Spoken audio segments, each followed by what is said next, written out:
South Carolina Congresswoman Nancy Mace has ignited fresh controversy after demanding that Minnesota Representative Ilhan Omar have her U.S. citizenship revoked and be deported back to Somalia. The heated clash unfolded on social media following Omar's remarks about the tragic death of Charlie Kirk, the 31-year-old founder of Turning Point USA, who was fatally shot while speaking at an event at Utah Valley University on September 10th. Authorities have charged 22-year-old Tyler Robinson with aggravated murder and multiple related offenses. Prosecutors in Utah are pursuing the death penalty in the case. Kirk, a high-profile conservative activist and a strong supporter of former President Donald Trump, was widely recognized for mobilizing young Republican voters and even addressed the Republican National Convention in Milwaukee last year. In the aftermath of his death, Trump and many Republicans placed the blame on what they called the radical left.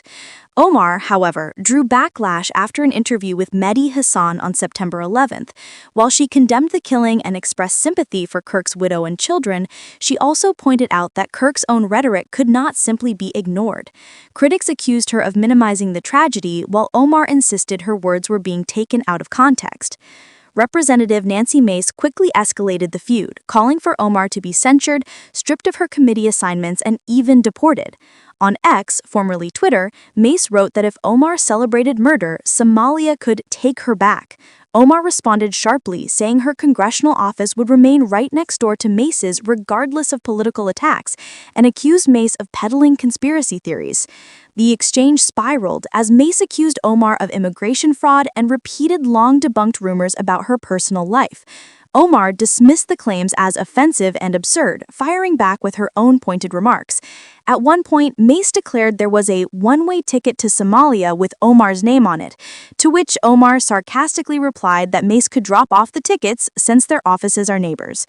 The feud did not stop there. When Mace announced she would lead a floor debate to censure Omar, the Minnesota lawmaker countered by suggesting that the censure was rooted in prejudice against her Somali background.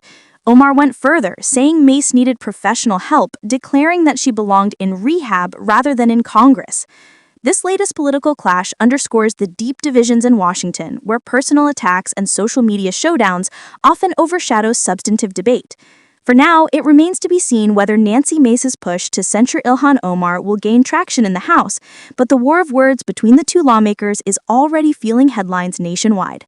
Before we continue bringing you more in-depth updates on U.S. politics, don't forget to subscribe to InsightPulse and turn on notifications so you never miss a story. Your support helps us grow and deliver balanced, fact-checked reporting on the issues shaping America today.